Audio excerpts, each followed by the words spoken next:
Welcome to Greenhouse Grower to Grower, the podcast where we talk to growers from across the greenhouse industry about market trends, innovation, their biggest challenges and opportunities, and more. I'm Brian Sparks, editor of Greenhouse Grower. Greenhouse Grower's July cover story will feature a closer look at how university horticulture departments from across the country are attracting new blood to the industry while fostering career development. I had the chance to talk to 6 department heads about a wide range of topics, and the conversations were so informative that there was no way for me to include all of their input in one article. So over the next few weeks, this podcast will include extended versions of these conversations. In this episode, you'll first hear from Dr. Doug Karcher, professor and chair of horticulture and crop science at The Ohio State University. Following that, I talked to Dr. Ryan Contreras, professor and associate head of the Department of Horticulture at Oregon State University. Let's hear first from Dr. Karcher.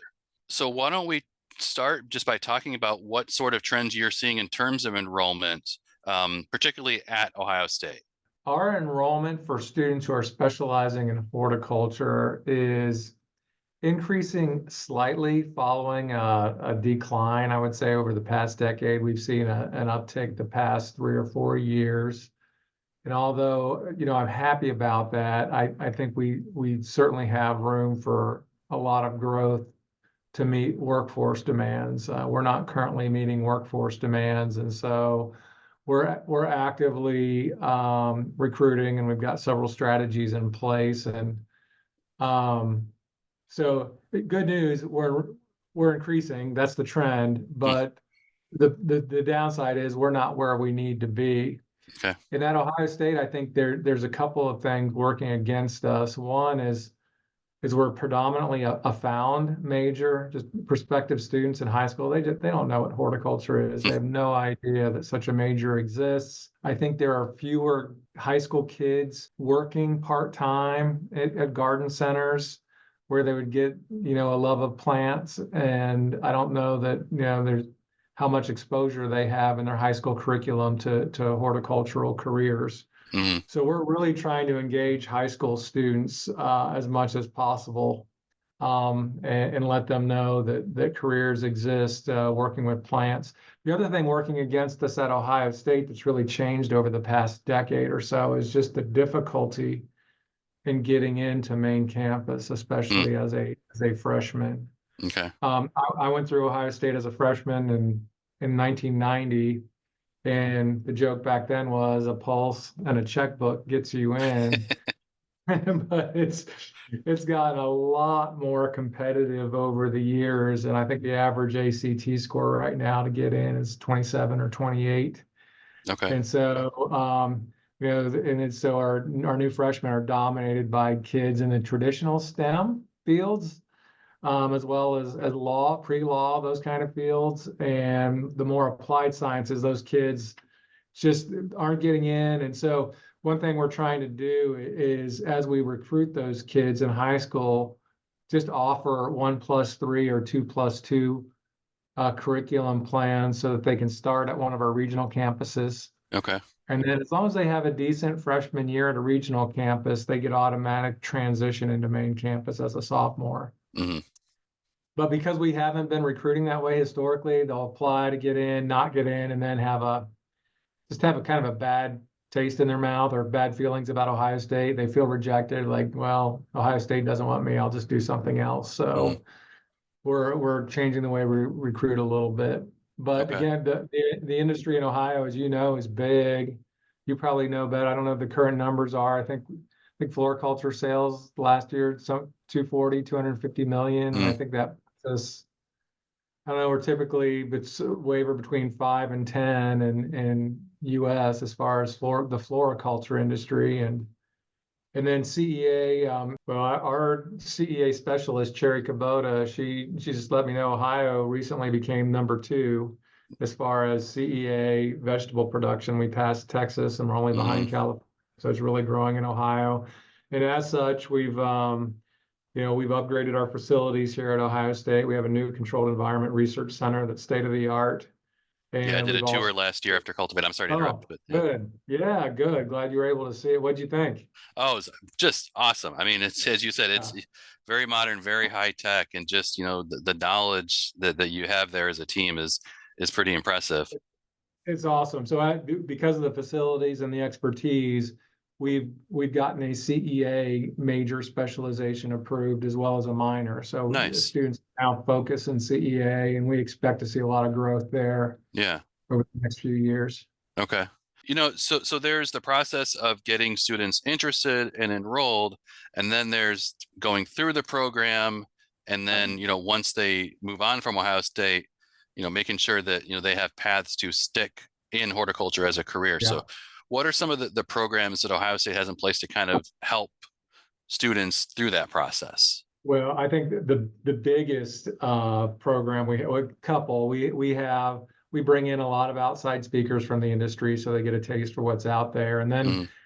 the real crucial thing is the internships that we require. So Okay. all of our undergraduate students will spend a summer working in the industry and getting a real feel for what it's like. And I would say the vast majority of those students, it's a positive experience because they've likely already done some work in the industry. That's how they end up with us because we are a found major. Yeah. And so a lot of students end up, after graduation, because there's such a workforce demand with a lot of these companies, end up becoming fully employed by the company where they did their internship. Okay. That's one common pathway. Another, we're seeing a lot of these students. We have a lot of undergraduate research in our department as well, and a lot of our Okay. undergraduates have a bug for research and end up going to graduate school. And then those students often end up in industry and research and development, companies like SunGrow, others. So that's another common pathway. But I would say, as far as your original question was, went off on a tangent there, was how do we ensure they stay in horticulture? Yeah.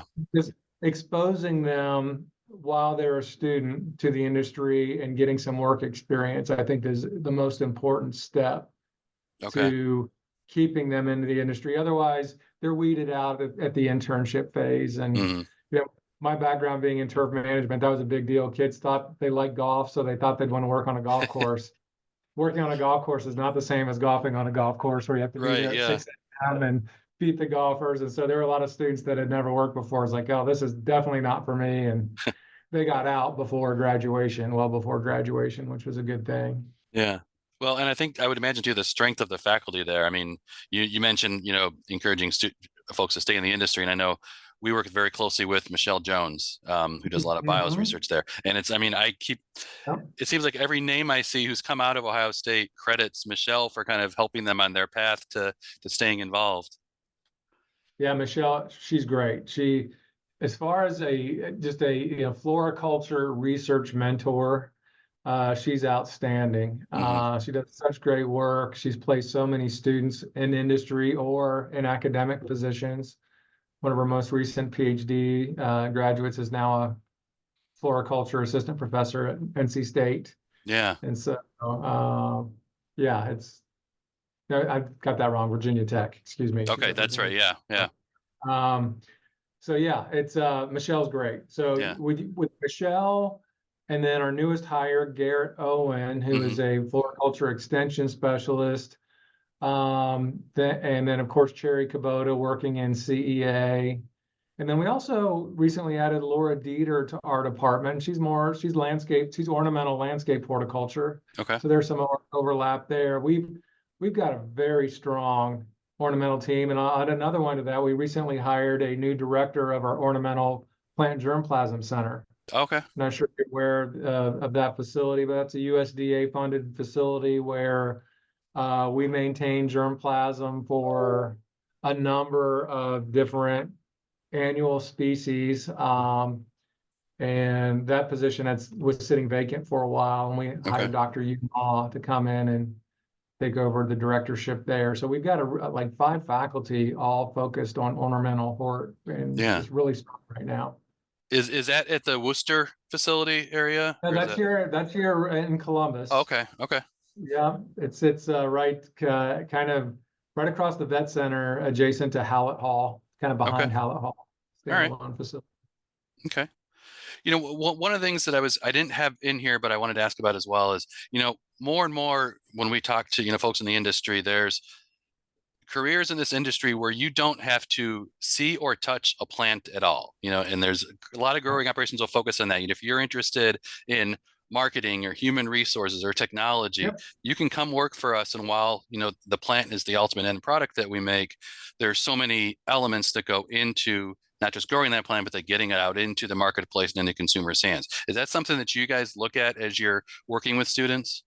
Yeah, as we advise students, we get a feel for what it is they really like to do. And if it's somebody that's really focused on marketing, we would have a discussion with them about, well, hey, maybe you want to, consider at least a minor in ag business or in ag communications. Hmm.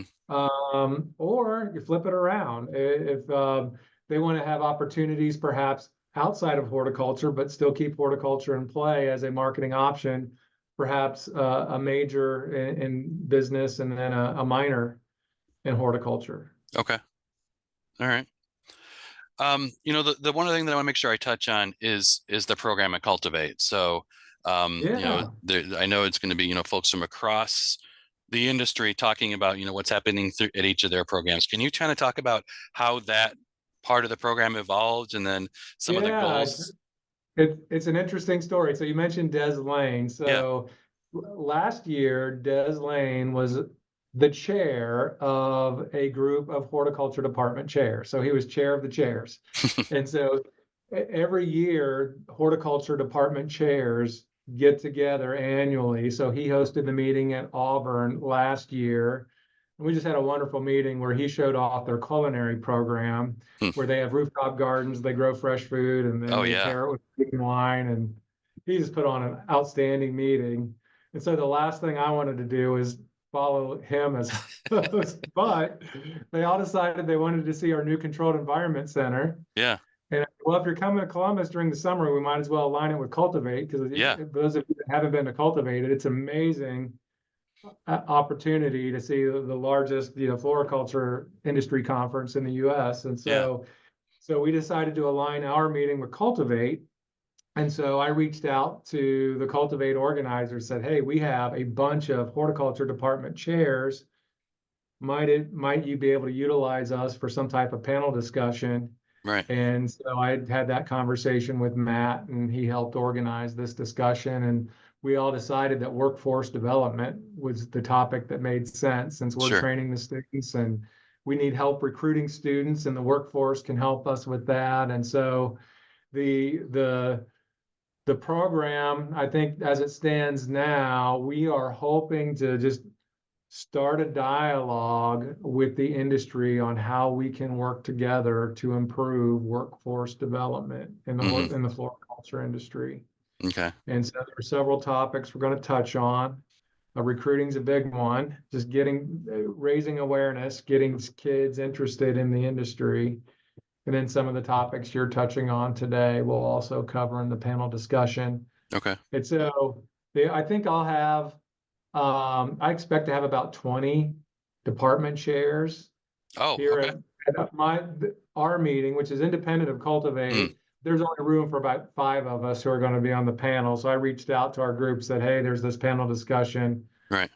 Who wants to participate? And I had a few, including Des, right away. Said, that sounds great. Count me in. And so that's how Okay. the panel came to be. Okay. Okay. Yeah. And we'll obviously do anything that we can to, we do a lot of promotion on various activities that Cultivate anyway, but that'll be a big part of what we try and push out there is, this is one of those, you're not going to want to miss this if you're trying to look to Yeah. grow not just your company, but the industry for the long term. So, Excellent. Yeah, I think it's a great opportunity. I don't think as far as the industry being able to get a bunch of academic department leaders in horticulture together all at once, this is a pretty rare opportunity. So I think yeah. should be great. Now enjoy my conversation with Dr. Ryan Contreras. Going back a few years when I talked to folks, like I did my PhD at University of Georgia, and I also have 2 degrees from NC State. So those are the programs I'm most familiar with, other than here, and so I've probably talked to them more. Mm-hmm. I think in general, many of us were seeing some downward trends, but so Oregon State was the first in the nation to launch an e-campus degree in horticulture. It's a strictly online degree, so place-bound students and non-traditional learners, second career folks, it opened the door for them. We have lots of veterans in that program, and that, so we launched that back in 2011, I think, is when it went live. And we've seen massive growth. So we're now at like 67 to 69% of our students are e-campus.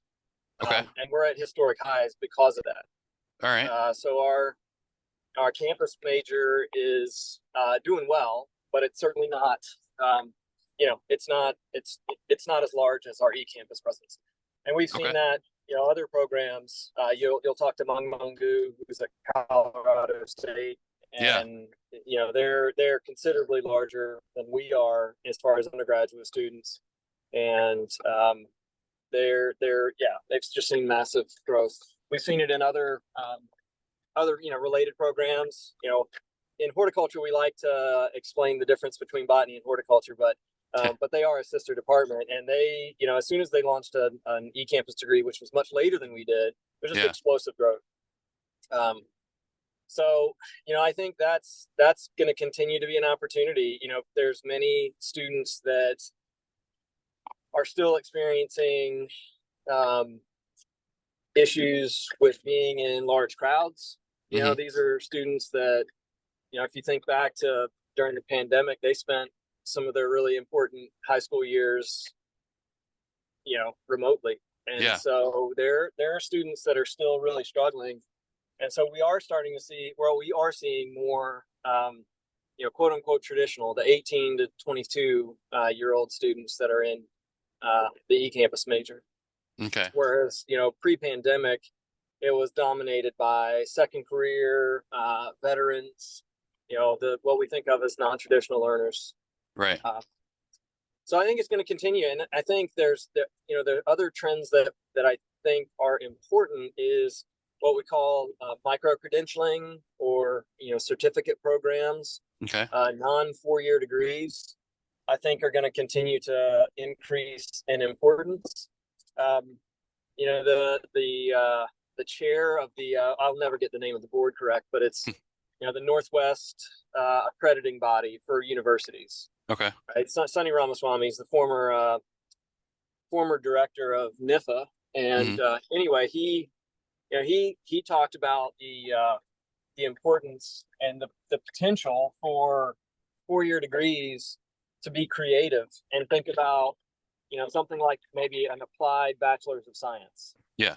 Right. That would be a shorter time to degree, and what we think of as kind of less well-rounded, but maybe you're not taking all of those chemistries and liberal arts and all of the things. Yeah. And it's more akin to a 2-year. It's more robust than what we think of as an applied associate's degree, but it's not the full 4 to 6-year degree time. Right. Okay. I'm rambling. So. No, that's good. I mean, this is all good. So, one of the things that I do want to ask about is, so there's getting folks to enroll in some of these programs, but there's also making sure that when they come out of it, that they stick in this industry as a career. So what are some of the programs that, Oregon State has in place to kind of build that career development so that you can, maintain a long-term career in horticulture? Yeah, well, I mean, there's a number of things that we do. I mean, I think just before that, I think the most important thing is to get the right fit. Mm-hmm. And I think getting the right fit is the way you do that is by having students be informed about what they're doing. We don't want to sell students a bill of goods that, right. Being a plant propagator at at a massive nursery is super fun. You never work long hours. You're never working weekends. That's just silly. Right. We want them to be passionate about it, but we want them to go in with their eyes open. That's how, somebody is going to stay with it.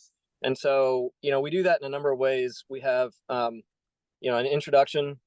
introductory class where we have folks from around the industry, as well as other professors and things. We come in and sort of give the whole breadth of what horticulture is. Now, this is, everything from wine grapes, turf grass, nursery crops, landscapes, sort of the whole gamut of Yeah. horticulture. But they come in and they talk about what their job is, So, and we do that throughout a number of classes, actually. So I teach plant propagation. I have propagators come in from different sectors of the nursery industry, talk about what their job is. So Jeff Stoven comes in from Bailey Nurseries, and he talks about the fact that during spring we are wide open for there's a 4-month period where we're all working pretty hard to make Yeah. sure we're making numbers for distribution.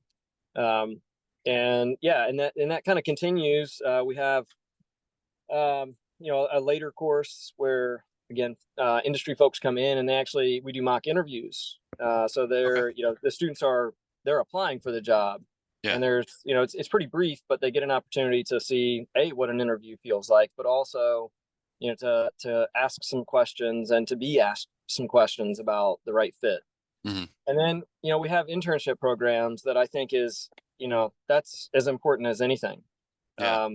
That they actually get to go, and it's on the job interviews in both directions. So we have students that go and they've had a very positive internship. They've learned a lot, but among the things they learn is that's not quite for me. Sure. Which is really valuable. And because, like you said, our goal is not to have someone come out, get a job, and then leave for whatever other industry after a year. We want it to be a good fit. I think those are the main things that we do. Working hard to get folks exposed, because more and more we have more folks that find that this is a pretty worthwhile and rewarding career than choose the other way, I think. Yeah. Well, and like one of the things that we look at too is, and I'm not sure if you're familiar with the group Seed Your Future. So they have so their resources page, and I've talked with the folks there a lot, is you can come into this industry, but you don't have to take a job that specifically involves plants. You can work at a nursery or a grower and not see or touch a plant for the whole time you're there, whether you're in, marketing or human resources or logistics or anything like that. Is that something that you guys look at to maybe see if, if somebody can join a company in the industry, but doesn't necessarily have to be the propagator, be the grower, et cetera? Yeah, absolutely. In fact, my current faculty research assistant, Ivory, I hired her away from Monrovia, where she was inside sales. Okay. So I was doing nothing touching plants. Right. She had knowledge of what the nursery industry is, and of course what Monrovia does, and of the plant material, and of the expectations of quality. But yeah, she didn't work with plants at all, and we stress that a great deal. Inventory, inside sales, logistics, marketing, all of the things. Right. And I happen to be a plant breeder myself, so of course, there's not as many jobs in that area, but we do talk about, that aspect as well. Okay. Well, and as you said too, it's like have familiarity with various segments of the industry, so that you may be in one side, but you want to have some familiarity with what's happening, further down the supply chain, for example. Yep. So going to the program at Cultivate, can you kind of talk about your involvement in that? What are some of the goals that you have coming out of that? I'll be honest, as much as I want to learn, Okay. as much as anything, what other strong programs are doing. Mm-hmm. We are not afraid. We like good ideas, and I don't care where they come from. I don't have to come up with an idea for us to implement it. And just one thing that I'll share is oh man, I can't think of his name. Desmond Lane down at Auburn. He was talking about how many extension internships that they do at Auburn. Mm-hmm. And lo and behold, we were discussing it, and we have 20 or 30 of them here at Oregon State. Okay. And I had no idea. And so that's a really great opportunity, I think, to engage horticulture students. Now there's 20 or 30 of them, but I don't think we have maybe any horticulture students that are in those extension internships. And that's I think, to me, a really great career path for a lot of our students. Yeah. To not just at Oregon, but finding extension positions where they can, be the bridge between research at R1 institutions like ours and growers and the general public. So we used So, to hear a lot. Sorry, go ahead. I'm sorry. well, I just, I mean, yeah, that's I think an important one, and I think the other major thing that I think is, um, we can tell our story better than we are, and I mean collectively, we as in research 4-year universities that are training horticulture students. We did a survey of a bunch of folks in the industry and external and internal stakeholders, and Yeah. what I took away from that more than anything, because they were making suggestions like, you guys should consider an internship program. I'm like, we've been doing internships for, I don't know, 40 years, Yeah. so so the point was, folks in the industry I don't think are familiar enough with what we're doing, and we Hmm. need to close the daylight to make sure that we are working together. We can do a lot more together, and Right. so I think those two things, I want to learn what other folks are doing and to make sure that we can close the daylight between us and industry. Okay. So, I mean, you were talking about extension there a second ago, and we used to hear so much about cuts in funding at various levels of universities, with extension being one of them. Are you seeing that still being the case, or are there things changing in that area? Well, it's leveled. Mm, We're not ever going to come back probably to pre-Great Recession numbers, mm, but we have come back, close. But our overall budget from state funding is about 10%. okay. It's it's not a lot. Right. That's Oregon is 44th in the nation Okay. in funding of higher ed. Mm, Um, so do I think we're going to come back to historic levels of funding? I do not. But it's strong, and I think if the industry and the general public values extension, as I think they do here, our industries, and I mean collectively in horticulture, right. have been really strong partners in the legislative process to lobby with us to maintain historic levels of funding as closely as we can. It doesn't work every year, but they've been really strong partners. Okay. But yeah, I mean, it's a challenge. I'm not gonna pretend that budgets are not challenging. Sure. And I think you have to be creative, and you have to think about new ways to do things, and you have to prioritize, and you have to think about, I don't think we can be all things to all people. Mm, I think we need to think about what our strengths are, and that means every individual unit and every individual university needs to think about what are our current strengths and what do we want our strengths to be. So where can we be strategic in our investment? sure. Um, but yeah, it's a challenge. Okay. The last question I have, we've been really focused in terms of a brand, the Greenhouse Grower brand this year, on the future of the industry, and how there's there's a bright future at all levels. What are you most excited about when it comes to the future of the horticulture industry?